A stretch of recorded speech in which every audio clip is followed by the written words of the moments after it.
Okay, so for this afternoon, ito isa sa mga literary criticism na favorite ko, may pagka-bias ako rito. Alam niyo naman, paborito ko tong konsepto ni Freud, theoretically speaking. Okay, so um, this time we'll be tackling about psychoanalytic criticism. Okay, so before that, let us discuss first the concept of psychoanalysis according to Freud. Actually, there are three of them who contributed in psychoanalysis, but it was Sigmund Freud who really do much of the efforts of coming up with the concept of psychoanalysis. So we have Lacan. Kaya kung mapapansin pag research ng psychoanalysis, we have Lacanian or Lacanian.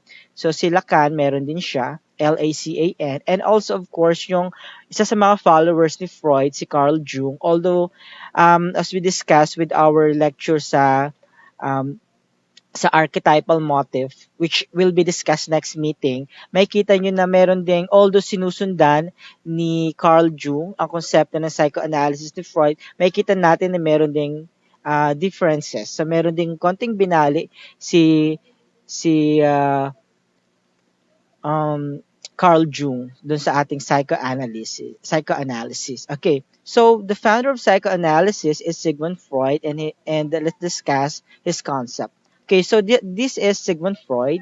So Freud was born in Austria and spent most of his childhood and adult life in Vienna.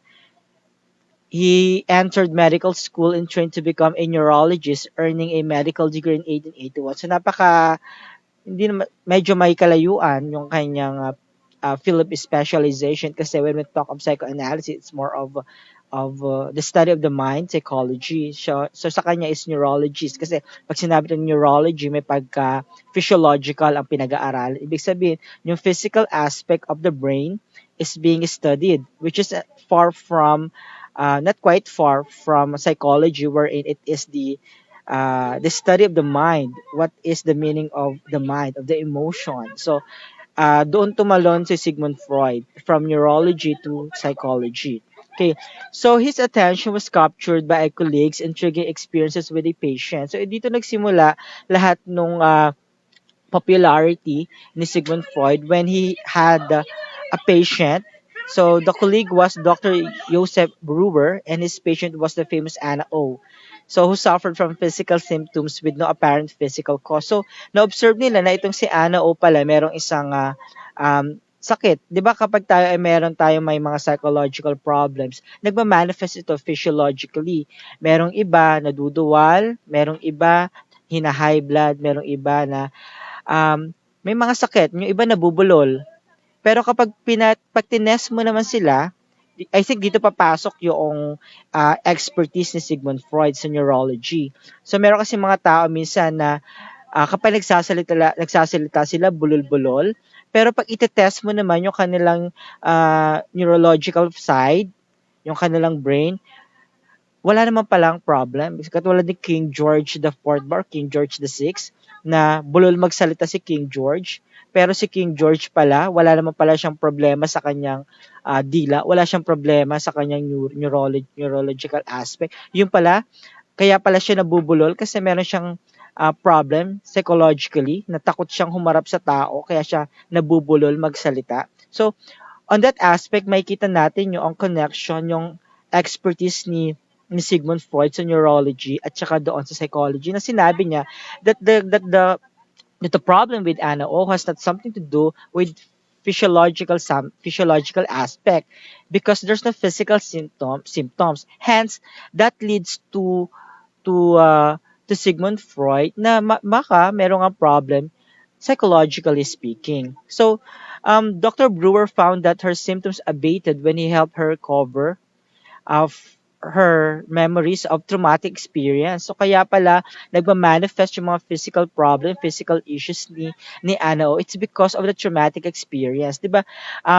When we talk about trauma, it is hidden inside our mind. It is hidden inside our emotion that is needed to be taken out. So if you were not able to take it out, there is repression in you. Hence the problem will be manifested physiologically speaking. So pinag-aralan yun ni Freud. Ano ba yung pinakang root cause nito.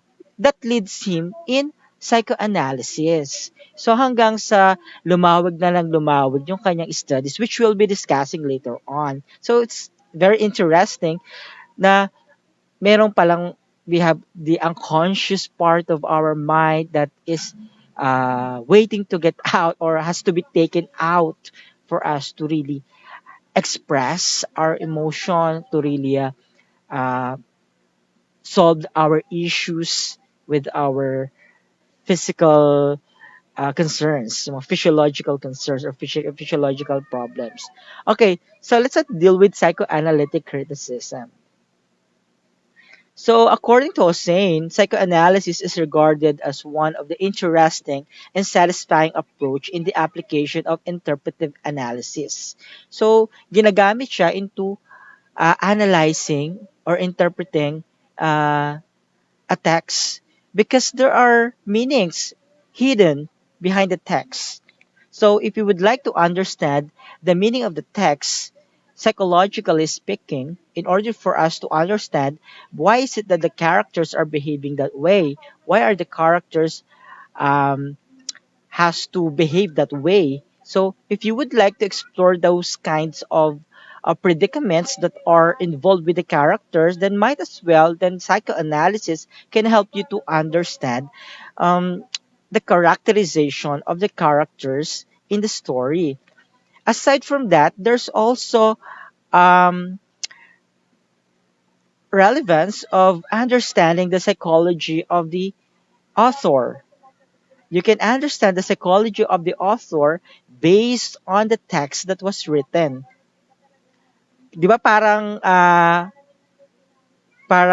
kino-contradict niya ngayon yung pinag-aralan nating reader response. Dito, 'di ba sa reader response that the text is independent of the author. Pero dito sa psychoanalysis, ini-embrace siya ang possibility that we can understand the psychology of the author based on the text that was reflected in the literary works. Okay? Ayan.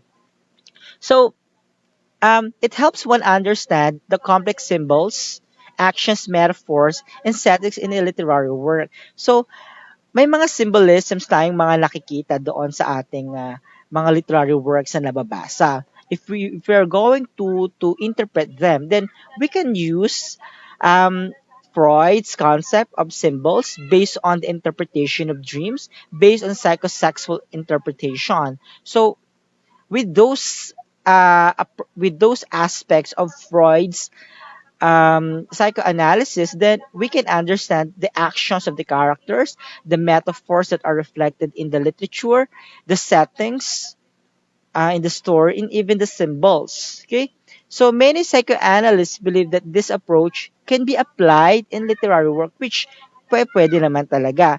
Yet most critics oppose this notion that one approach cannot adequately explain everything about a complex work. So hindi mawawala pa rin talaga yung contradiction ng iba. Meron nga ako nabasa na sinasabi na um, there's really a there's really a problem when it comes to Freud's context. Kasi sabi ni Freud, it opted us to believe him. It opted us to believe. Parang gustong impose ni Freud sa atin eh.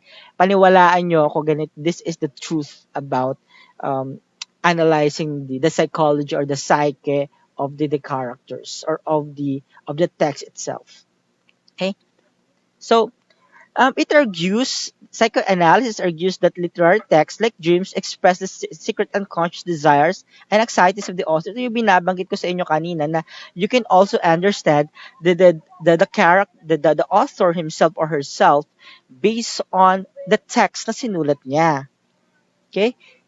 And it is a manifestation of the author's own neuroses. So, di ba, pag sinabi natin art, it is an expression of the writer or of the artist himself or herself. Katulad ng sinabi ni Tolstoy sa atin na um, the art is the personal expression of the artist himself. Hence, you should not teach the artist kung paano isulat yon kasi mabavoid na ngayon yung genuity yung truthfulness ng isang artwork.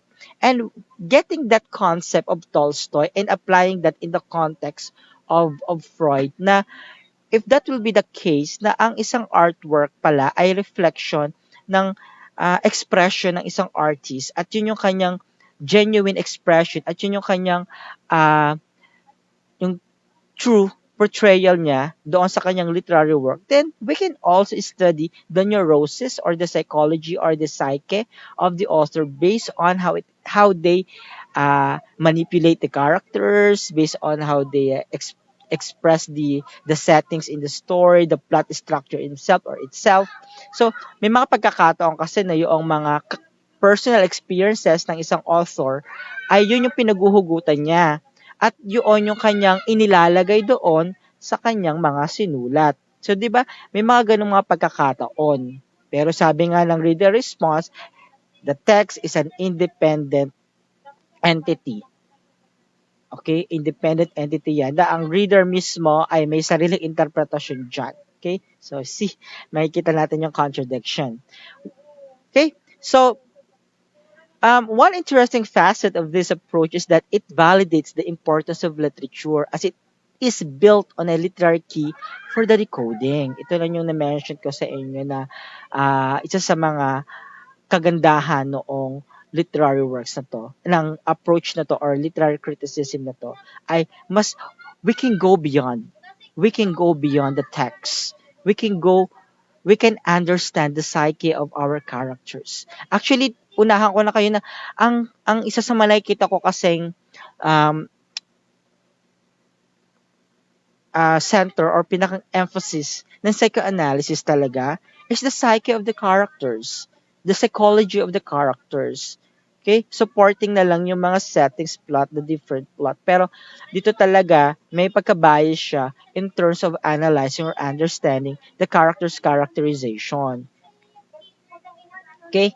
So I would like to point out this text coming from Freud himself. Sinabi niya, the dream thoughts which we first come across as we proceed with our analysis often strike us by the unusual form in which they are expressed. They are not clothed in the prosaic language usually employed by our thought, but are on the contrary represented symbolically by means of similes and metaphors and images resembling those of poetic speech. So kumbaga, ang gusto lang namang sabihin dito ng text na ito ay we can understand a particular literary text based on the psychoanalysis. Mamaya tingnan natin ano ba itong mga psychoanalysis na pwede nating gamitin sa pag-a-analyze ng literary works. Okay? Nabanggit dyan yung dream thoughts kasi nga, pag pinag-usapan natin kasi ang psychoanalysis, may tatlong aspeto tayong tinitingnan eh. Yung the tripartite, yung the id, ego, the superego. Di ba yun ang usually alam natin? And then also we have the interpretation of dreams, yun yung pangalawa. At yung pangatlo nga, yung psychosexual. Kasi nga di ba si Freud, meron tayong tinatawag na sexual development. Okay, from phallic up to dun sa from phallic latency, etc., anal stage. So may stages of development tayo, no? Okay, for sure naman you are all particular with the stages of development from phallic, anal, and then latency. Okay? So, despite the importance of the author here, psychoanalytic criticism is similar to new criticism and not concerning itself with what the author intended, but what the author never intended. So, that is what is being sought. Mamaya pag-aaralan natin yung, i-mention ko sa inyo yung tinatawag nitong repressed. Ano ba yung repression? Ano ba yung connection nitong repression nito dito sa psyche ng isang tao? So the unconscious material has been distorted by the sensory conscious mind. Ito na yung tripartite model and psychoanalytic criticism na particular kayo lahat. So, Freud presented a structural model of a human personality. Ito nga yung id, ego, and superego. So he studied the three major aspects that are responsible for creating human reactions. So, this human personality, as I mentioned, Okay? Ayan, oral, anal. Thank you, phallic, latency, and genital stages. Thank you, Russell. So those are the stages. So psychoanalysis in this regard greatly depends upon these three parts to analyze someone's personality or the way someone behaves. Okay? So balikan natin yung before we go on this ego, super ego. Di ba nga, yung stages, yung oral, and then yung sucking of tongue, and then bandang mga 4 to 5 ages yung tao o yung bata, yung anal stage na siya na mismo yung tumatay sa sarili. Siya na mismo yung nagpo-process ng kanyang pag-release ng pagdumi. And then we have the phallic stage, and then of course yung mga gentle stages na binabanggit kanina. Okay? So, ano, again, the tripartite model here are pertaining to the id, ego, superego. So, ano ba sila? So, I'm sure all of you had already seen this this illustration, yung iceberg, di ba? Yung iceberg.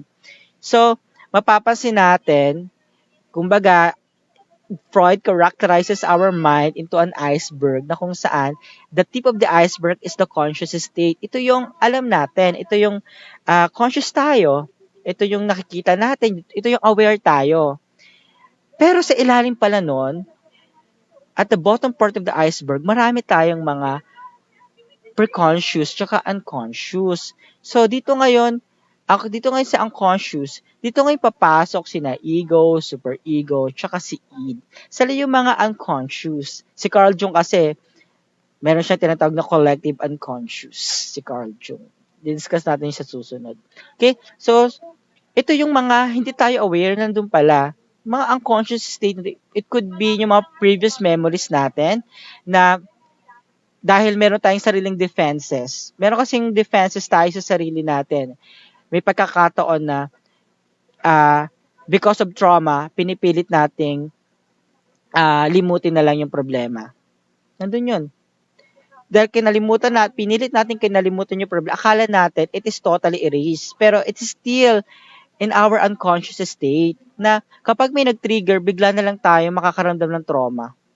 So, di ba? Kapag, di ba, meron tayong mga fear, okay, na that was caused by experiences na bigla na lang kapag nakita na lang natin, bigla na lang tayong nanginginig, bigla na lang tayong pinagpapawisan, lumalabas yung physiological effect. Nandiyan yung bigla na lang tayong naghina-high blood or what, bigla na lang nagmamanifest sa katawan natin physiologically. So, yun yung mga unconscious state natin. Yun yung mga unconscious state na pinipilit nating limutin, pero akala natin nabura na pala, hindi pa pala. Nandun lang pala siya, nagtatago, waiting to get out.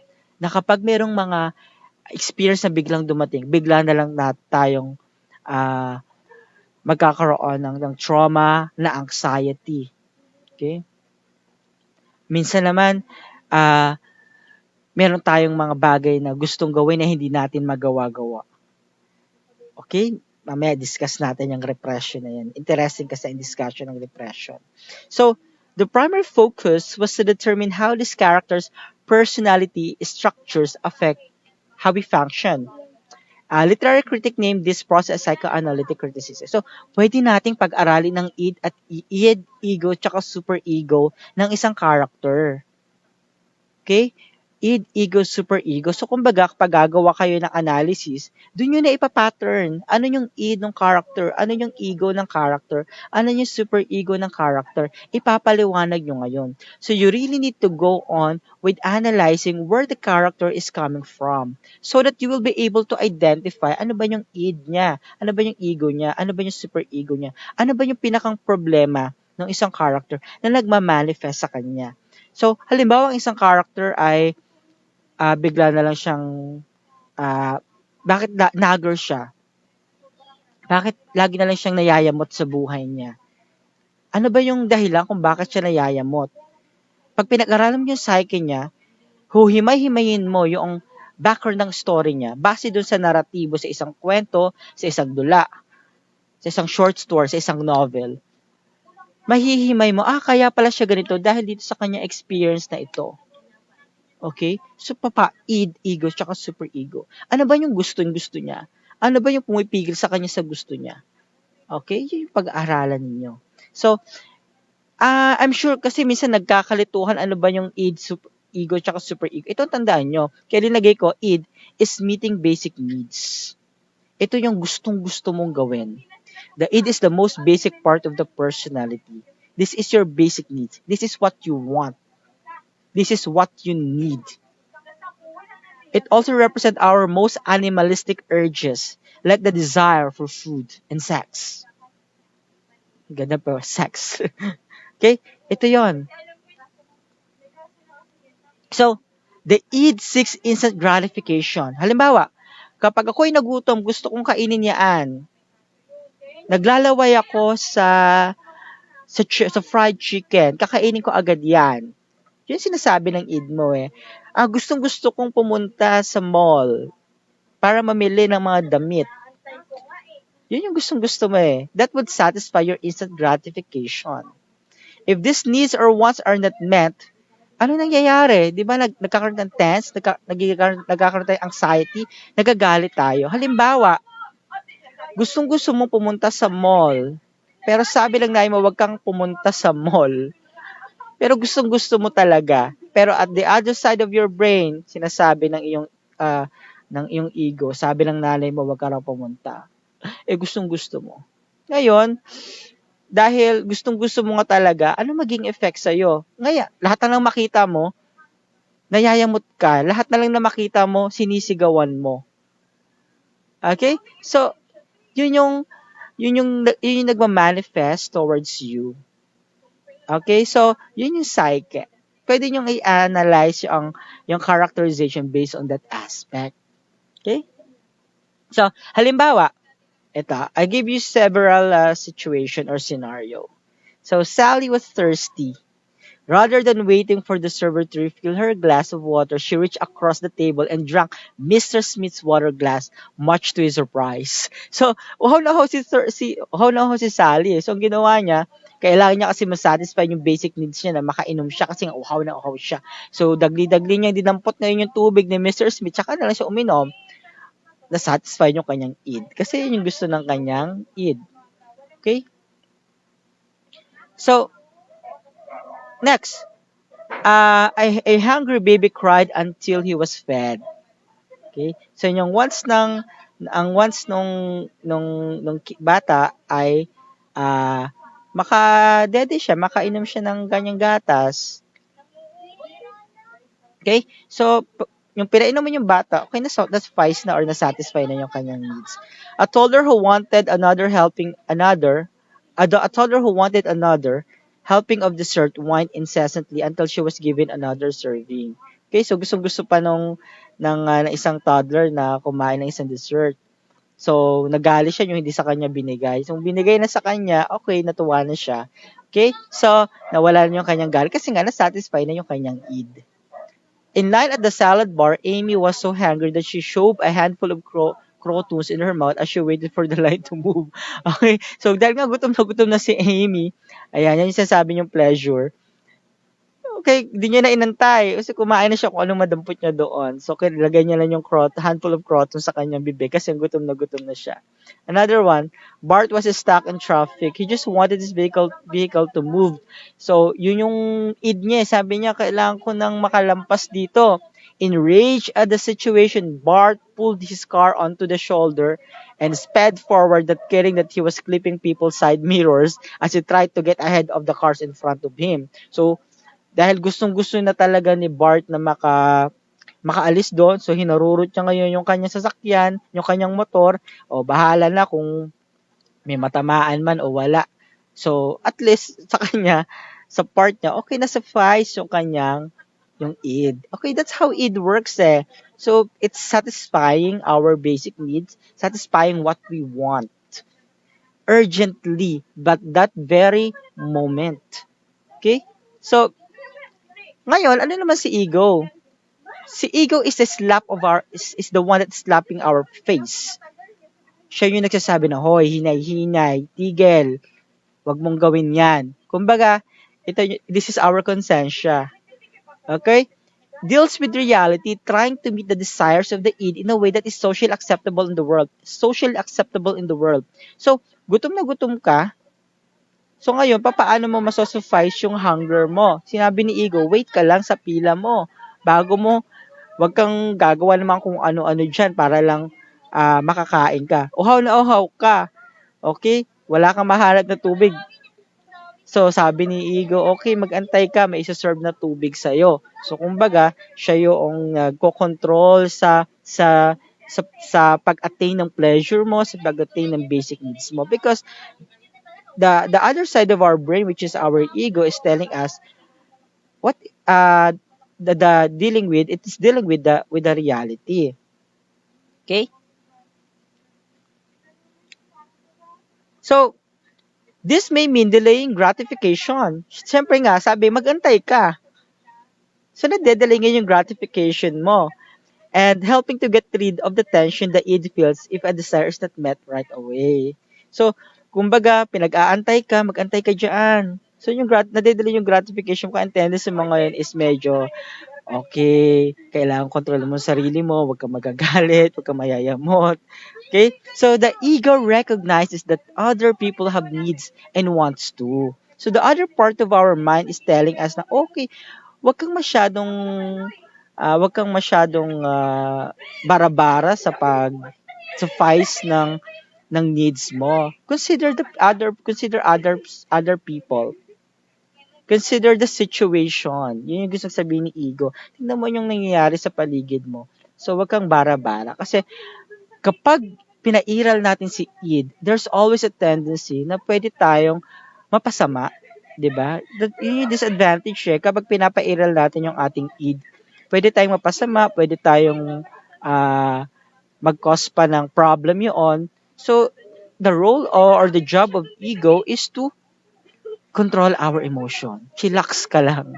Mag-antay ka ng konti. Konting-konti lang. So, kumbaga, that's the other part of our brain that balances it. Pero, itong example natin. Sally was thirsty. However, she knew that her server would be back soon to refill her water glass. Yung sinasabi ng kanyang ego, okay, magantay ka kasi darating naman yung server. I-refill naman yan eh. So she waited until then to get a drink, even though she really just wanted to drink from Mr. Smith's glass. Yung id niya kasi sinasabi, uhaw na ako, iinumin ko na yung tubig ni Mr. Smith. Pero sabi ng ego, magantay ka, darating naman yung server para i-refill uli yung water glass mo. Okay, so na-delay yung gratification.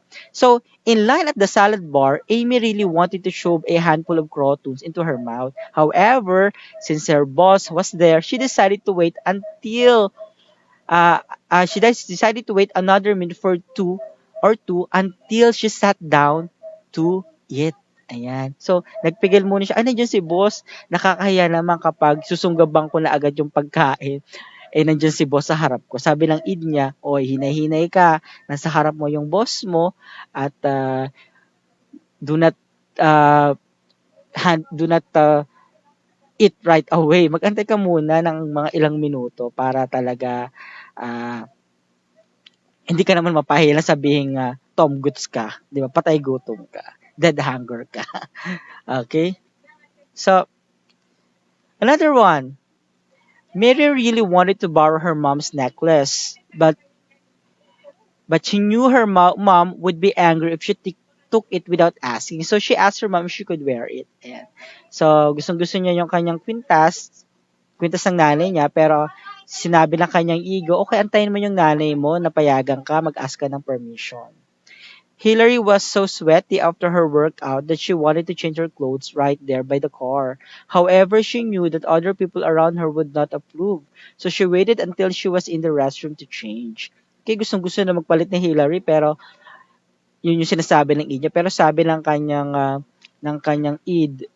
ego, okay, wag kang maghuhubad diyan sa baka masilipan ka. So pumunta ka dali-dali na lang sa CR, doon ka magpalit. Okay? Ayun yung sinabi ng kanyang ego. So you really see from this scenario how ego is trying to tone down our id, yung pleasure. Kasi yung pleasure talaga, yung desire talaga, yung sufficing our needs, sufficing our gratification. Kapag pag pinag-ano talaga natin yun, talaga it could harm us.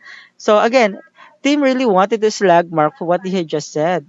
However, Tim, if he hit Mark, gustong-gusto na talagang suntokin ni Tim si Mark. Pag ginawa niya yon, makikick out siya sa kanyang baseball team. So sabi ng kanyang ego, okay, sige, sapakin mo. Pag sinapak mo yan, matatanggal ka ngayon sa iyong baseball team. Pero dahil nga love ni Tim ang kanyang pagbe-baseball, so pinigilan niya ngayon yung kanyang sarili. Okay? So, ayun yung nangyayari sa ego. Ngayon, ano naman si superego? Kaya nga, it is still something to do with controlling or balancing it from doing things. And also, kaya nga siya superego, mas maangat siya kay ego, kaya super ego. It's still um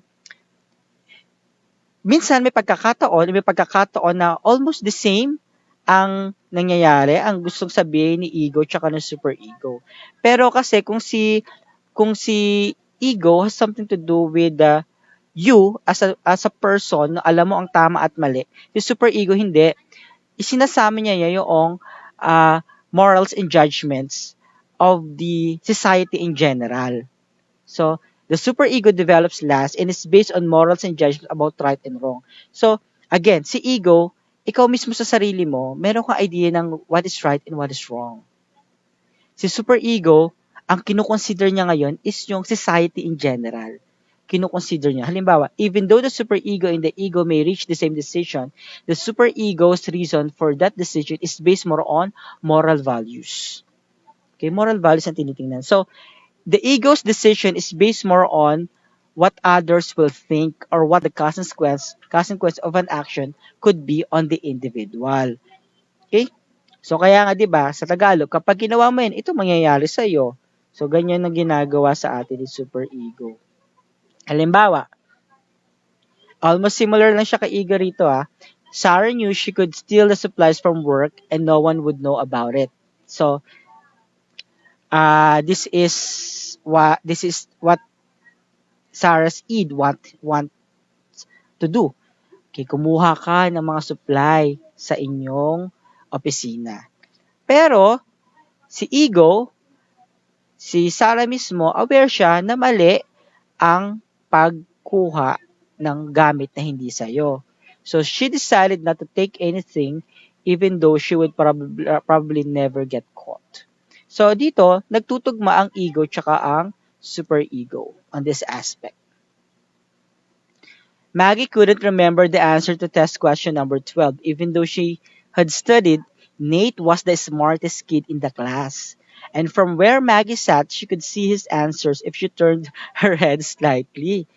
When Mrs. Archer turned her back, Maggie almost cheated, but her conscience stopped her because she knew it was wrong. Instead, Maggie took a guess at the answer and then turned in her paper. So, gustong-gusto na talaga ni Maggie, natetep na talaga si Maggie na magkopya kasi nga ditingin lang siya sa likod, makikita niya yung sagot ng kanyang kaklase na si Nate. Pero alam niya na sa paligid lang yung kanyang teacher at alam niya na mali ang pag-cheat. So, ang ginawa niya, okay, di bale nang mali ang sagot ko, basta may sagot ako. Okay? So, Will had worked hard all season to break the school record in cross country. During his last race, he had the opportunity to cut a corner and therefore lower his time because no officials were watching that part of the course. As much as he wanted to break the school record, Will knew he wouldn't feel good about himself if he cheated, so he stuck to the course and ran as fast as he could. Okay, so imbis na magdaya siya sa kanyang game, so go with the flow na lang si Will. Okay? So take note, id, ego, and superego work together to create human behavior. Okay? The id creates the demands. The ego adds the needs of reality. Pinaparealize sa kanya na kapag ginawa mo ito ang mangyayari sa'yo. Si superego adds morality to the action which is taken. So, bawal yan kasi against yan sa moral values natin. Yung pinapaliwanag sa kanya ni superego. Okay? Ngayon, ito yung binanggit ko sa inyo kanina. Literary critics often analyze the actions of literary characters in the work of literature by applying the three personality structures, the id, ego, and superego, which Freud identified. Now, may tanong ako sa inyo, yung mga nandito sa ating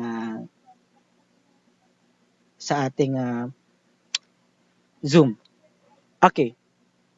What do you think will happen?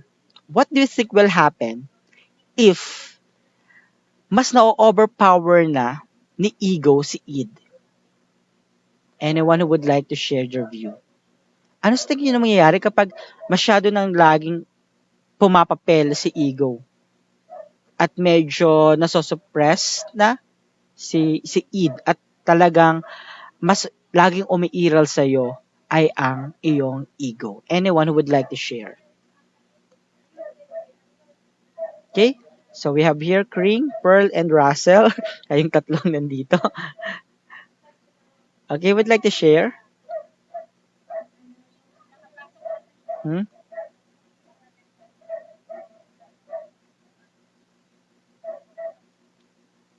Ha? Anyone? Ano sa tingin niyo mangyayari kapag halimbawa na overpower na ni ego si id, lagi na lang nag-overpower si ego? Kumbaga, yes, Russell. I think a character or a person will always go to the flow of his surrounding or his or her environment, kung ano yung sinasabi ng kanyang nasa paligid niya, kung ano yung reality. Hindi niya pinupursue yung sarili niyang kagustuhan, yung kanyang sariling urges, Mm-mm. yung want niya. Bagkus yung the reality or yung acceptable and mas realistic sa society, yun yung kanyang mas pinagtutuunan ng pansin. Okay. That's all, sir.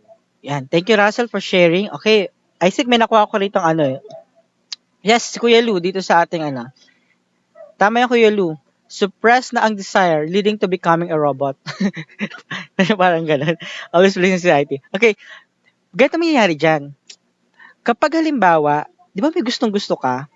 At kapag hindi mo na attain yung needs mo, yung gusto mo, at kasi nga, nag-overpower na ang iyong ego tsaka super ego, nagkakaroon ngayon tinatawag nating repression.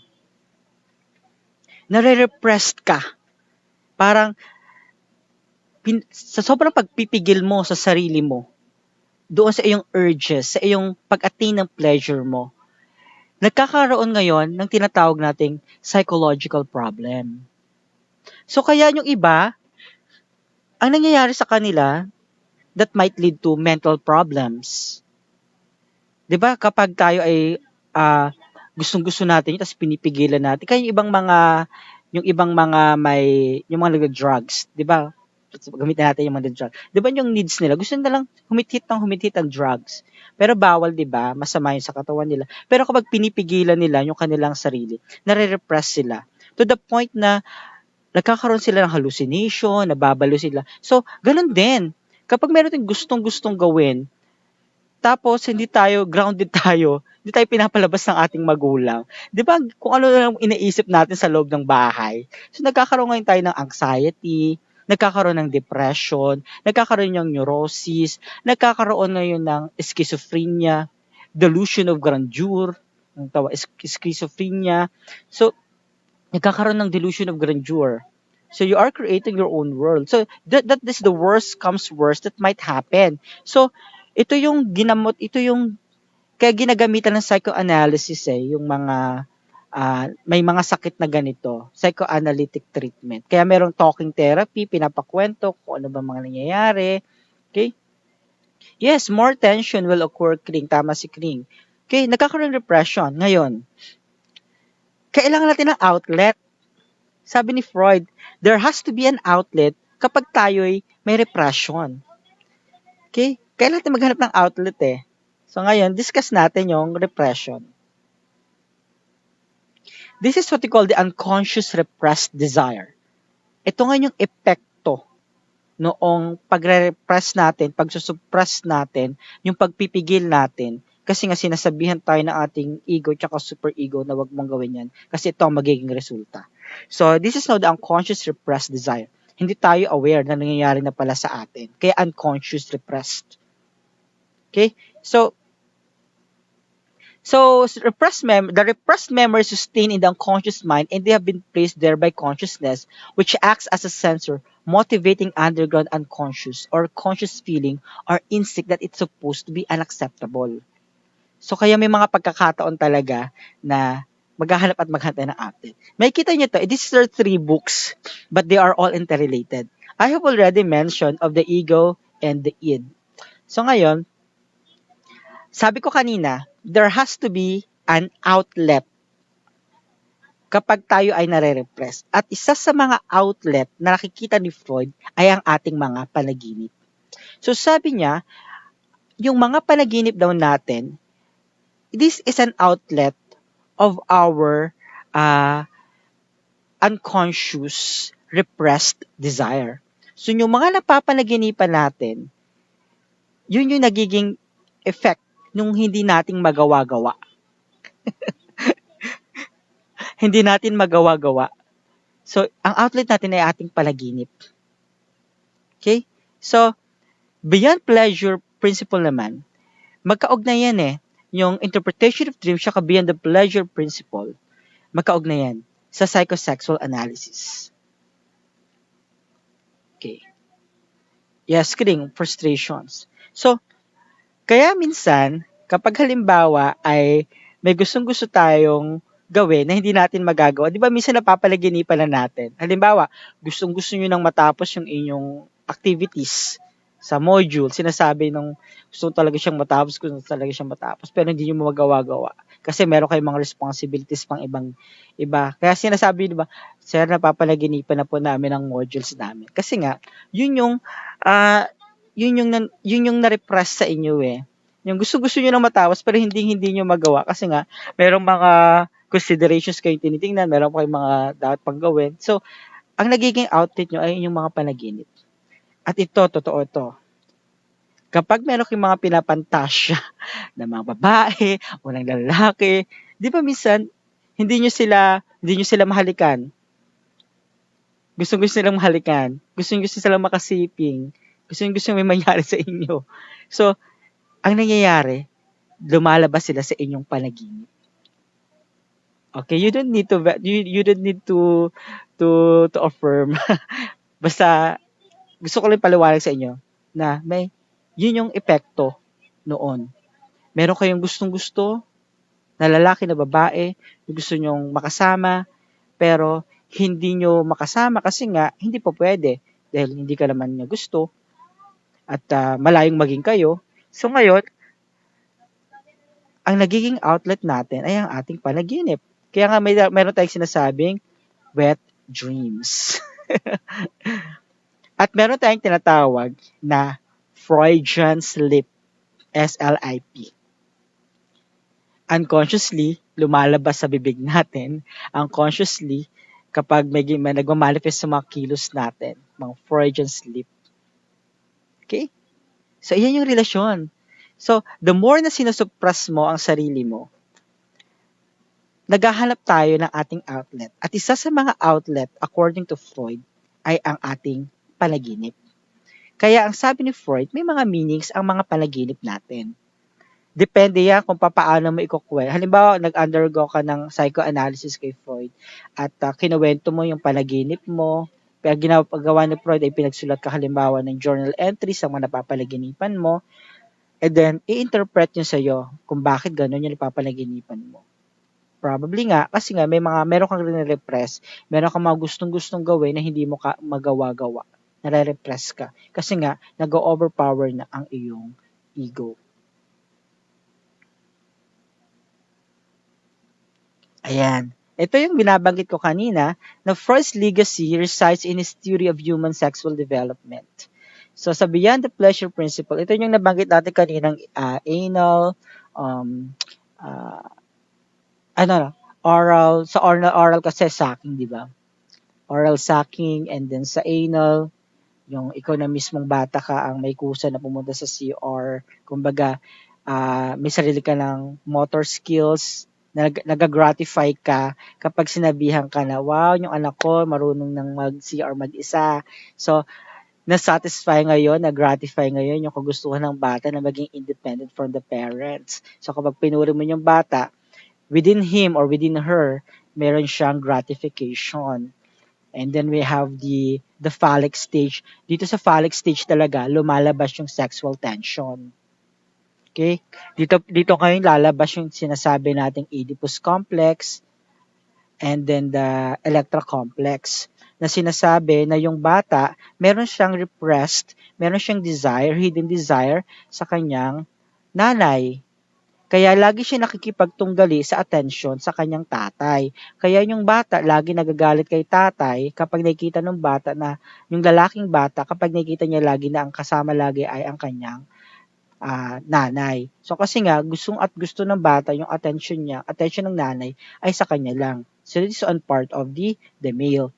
So yung tinatawag nating Oedipus complex. On the other hand, Electra complex naman. So um alam naman siguro natin yung kwento ng Oedipus Rex ni Sophocles, 'di ba?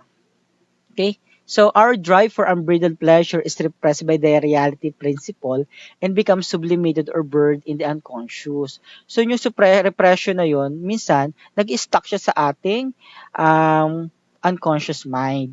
So it is waiting to get out. So mapapansin nyo, 'di ba, kapag gagamitin yung psychosexual analysis, yung kay si Dorian, Dorian si Dorian Gray pala ay sa ibang si Christian Grey, si Dorian Gray ay dun sa The Painting, the Painting na novel. So, si Christian Grey, 'di ba? Si Christian Grey is bata pa lang siya. Is na sexually abuse siya nung I forgot kung sinong matandang babaeng 'yon. So, na sexual abuse siya. So, ano pangalan niya, Kring, yung matandang babaeng 'yun? If you know. Okay. Si Mrs. Robinson po. Eh, anong name niya? Mrs. Robinson. Mrs. Robinson. Okay, sige. So, 'di ba nga meron siyang doon na may nangyari sa kanila hanggang sa kaya si Christian Grey meron siyang repression eh. Kaya kapag kasama niya talaga si Anne, tama ba Anne ba or Anna? Si Anna. Kapag kasama niya si Anna, talagang doon yung linalabas yung kanyang sexual drive, yung kanyang sexual urges. Kasi nandun yung na-repress yung sarili niya. Anastasia Steele, thank you, Kring. Si Anastasia, kaya pag gagamitan natin ng psychosexual analysis, maganda talagang gamitin yung psychosexual analysis kay Christian Grey. Kung bakit ganun yung kanyang behavior. Kasi nga, na-repress siya eh. Kumbaga, yung trauma niya doon, na i-release niya kay Anastasia Steele. So, kumbaga, hinahanap-hanap niya yung kanyang satisfaction. Ang alam niya, it's satisfaction, pero behind that, it's the trauma. May trauma siya na naghahanap lang siya ng mapapag-releasean niya na kanyang trauma. Yun yung sinasabi kong repression, na he needs someone na mapapag-releasean niya ng kanyang tension. At doon niya nakita yung kay Anastasia Steele. Okay? So, pwede mong gamitan psychosexual analysis yung ganong aspect na yon. So, unaware siya doon. Hindi niya alam. Akala niya lang, it's only just satisfaction of his id. Yun lang alam niya. Pero literally, he didn't know. It's only just a way of gratifying himself, of releasing the tension that is beckoning him for years. Okay? So, next. Yet there's another outlet. Ito nabanggit ko the they are the primary outlets for these repressed desires. The royal road, as sabi nga ni Freud, ang dream daw ay tinatawag na royal road or outlet. Okay? So, if dreams are fulfillment of repressed wishes and desires, then dreams provide a means for the pleasure principle, the need to have a convenient outlet. Okay? So, to Freud, dream exhibits a lot of an individual's personality, and you can learn many things about by just interpreting his or her dreams. Okay, so dito naman papasok yung interpretation of dreams. Okay, so let's see. Aba, marami tayong mga si J, true lang sir, yung mga gusto natin maging para napapanaginipan natin. Okay, so sali-sali kayo. Okay then, ito yung mga dreams. Baka pag mga napapanaginipan nyo, again, it's only just according to Freud. According to Freud, dream symbols refer to the human body as a whole. Parents, children, brothers and sisters, birth, death, nakedness. And if you'll be using psychosexual analysis and using the interpretation of dreams, sex, however, is of cardinal importance to psychoanalysts and sexual symbolisms has preoccupied a large of practitioners. So kaya kapag itong mga napapanaginipan nyo, unconsciously, naghahanap, ito na yung ah, outlet. Okay? Ito yung mga symbols. Teka, saan na mas? Ayan, ito. A central dream symbol that is essential to the Oedipus complex is the phallic symbol. Guns, knives, swords, pens, even a banana. So lahat daw yan is something to do with penis. Ayan. Kapag may napapanaginip pa kayong guns, depende sa kung papaano yung representation ng guns, knives, swords, pens, saka even a banana. Halimbawa, ganyan. So, depende sa kung paano nyo nagamit sa inyong panaginip yung mga yon. Okay? So, sabi ni Freud, kapag napapanaginipan nyo raw yung mga ito, it has something to do with Oedipus complex or something to do with nagre-release ka na raw ng ng outlet mo, sexually speaking, in a form of a dream. Ayan, gun, sword, and then ito 'di ba sa na-mention ko na sa inyo 'di ba ito dun sa It's Okay to Not Be Okay. Actually, itong It's Okay to Not Be Okay, pwede mong gamitan ng psychoanalysis yan. Napakakulay ng characterization nito. If you would really like to study yung characterization nila Sanctay, nila, etc., ng mga Taytay na yan. Okay, so, napakayaman nung characterization nila at talagang swak na swak ang psychosexual analysis dito. Okay? So, ayan. Okay?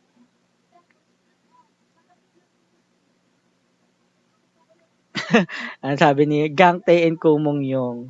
Si Kring talaga, ang galing makatanda ng mga characters. Ako, di ko matanda ng mga pangalan. Thank you, Kring. Okay, ayan. So, ito yung na-discuss ko sa inyo, di ba? Yung sinasabi nating symbols na pwede natin gamitin in interpreting the psychosexual analysis. So, ngayon, paano siya papasukan na interpretation used in a literary form or in a literary criticism approach? So, babalikan nyo ngayon yung kanilang background story. Paano ba sila nag-function in the story? Ano ba talaga sila sa kwento? Interpret nyo yung psyche nila. Okay? Magpapaka-psychologist kayo on this aspect. Okay, ito naman sa mga babae.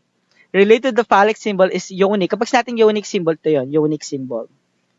Yonic symbol tawag dyan. Yung mga may pagka uh, may similarities to a vagina. Yung tawag natin ay yonic symbol. Okay? So any round object or object of fecundity that may symbolize female fertility, symbols of the womb. Katulad nito, yan, kapag may napalaginipan kayong ganyan, kapag naganipan kayong ganyan, although hindi naman talaga yung mismong genitalia ng babae yung nasa panaginip, pero ang ginagawa mo sa panaginip, sinusundot-sundot mo siya, ayun, magduda ka na. That is already an outlet of a sexual desire. Or nakapanaginip ka ng tahong na kinakain-kain mo. Okay? So, in your dream, let's say for example, merong ganitong eksena doon sa literary criticism or literary works or may napanaginipan kayo na ginagawa nyo ito, might as well, there's something to do with your outlet of sexual desire. Ayan. So, depende nga yan sa kung paano siya nagamit doon sa inyong panaginip. Okay? Ito, tuwang-tawa ako rito eh.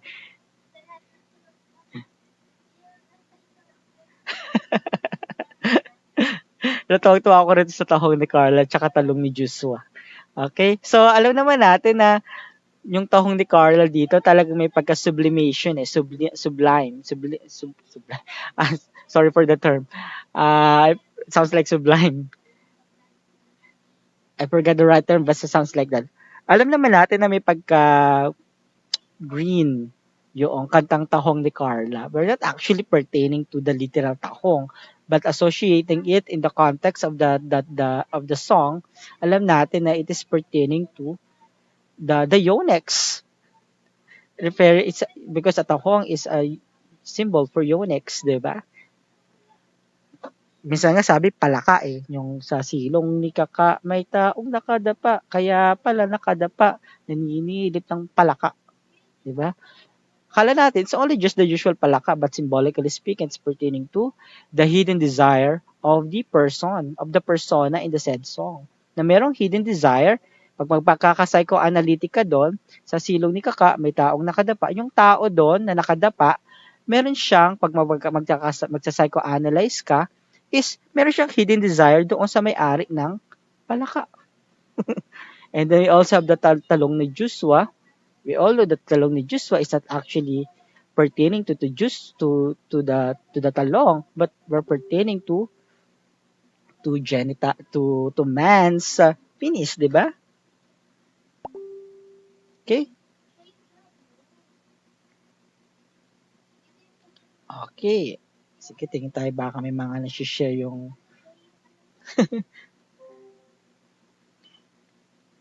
So, according to Freud, the content of dream is related to wish fulfillment and suggests that dreams have two types of content.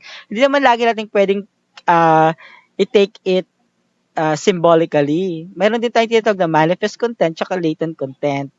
So, pwede nating literally interpret yung dream kasi nga yun naman talaga yung actual scenario, or pwedeng manifestation only or the manifest content. So, ano pinagkaiba ng dalawa?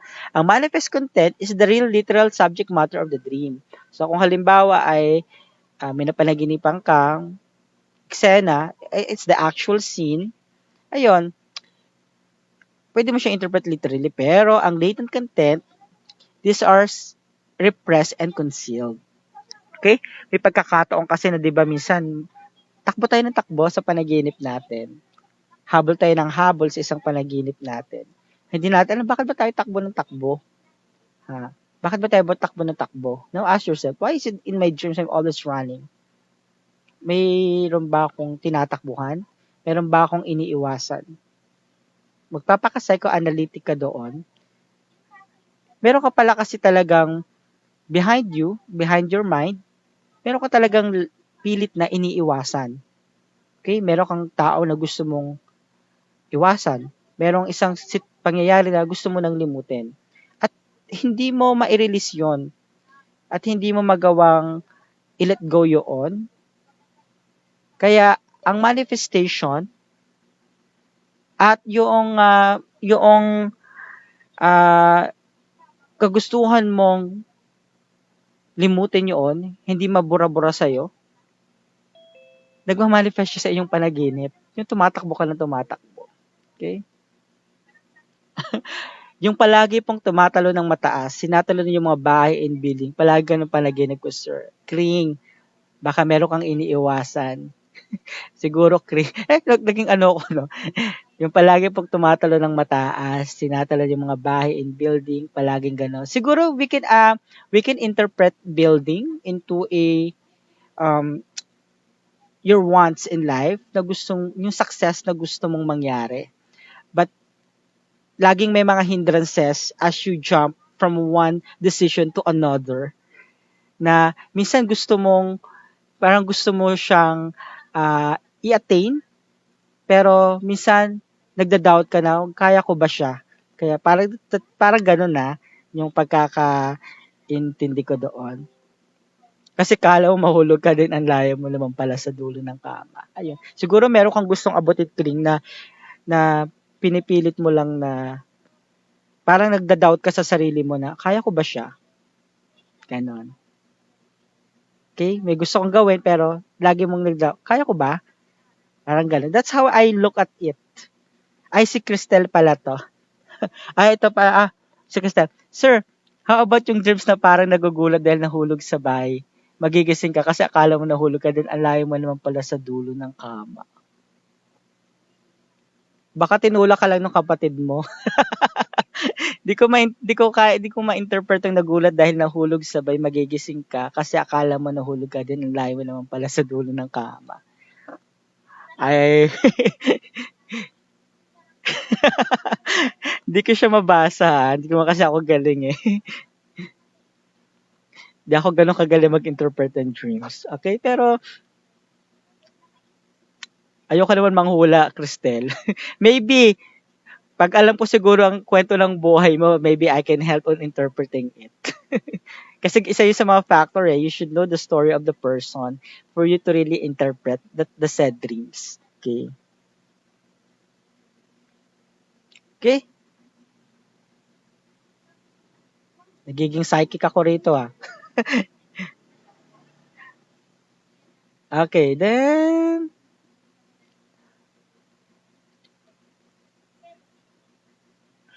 Okay.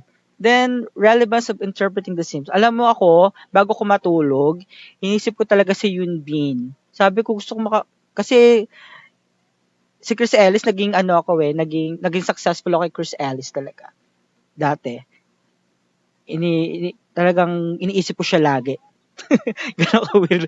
And then, in one of my dreams, ano palaginipan ko siya na alam mo yung panaginip ko sa kanya is, I was there, I was almost there, reaching him, pero hindi kami magtagpo-tagpo. Alam mo, that's the reality na you can never be together. Charot. Pero sabi ko kay Yun, i-condition ko nga yung utak ko na lagi ko siyang iniisip before going to bed. Hindi ako naging successful kasi Chris Ellis, naging successful talaga ako. Yun nga lang, ang naging dating nun is that dream, I still remember that dream.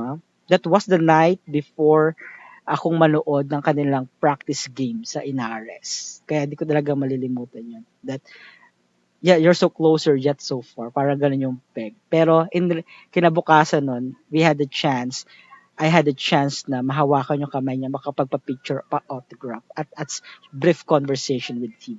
Hindi ko man siya na-achieve doon sa panaginip. And sa kinabukasan naman, na-achieve ko namang makadaupang palad siya. Di ba? Tak!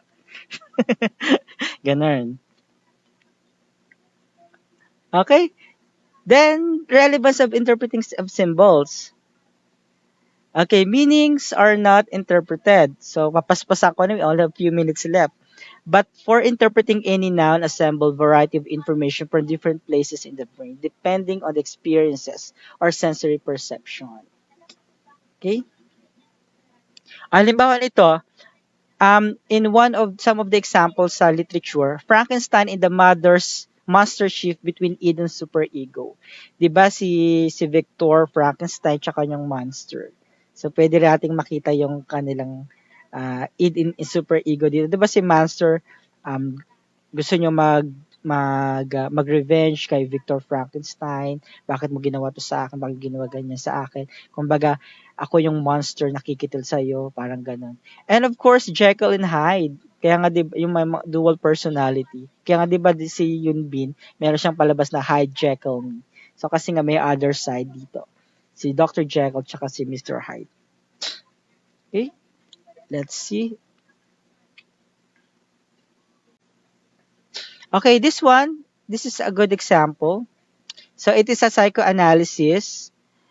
Yung ina-analyze ng article na ito yung sexual symbolism doon sa Alice in Wonderland. Okay, so dito, in-interpret kung anong ibig sabihin ng susi at yung pagpasok ng susi doon sa ginamitan ng psychosexual analysis.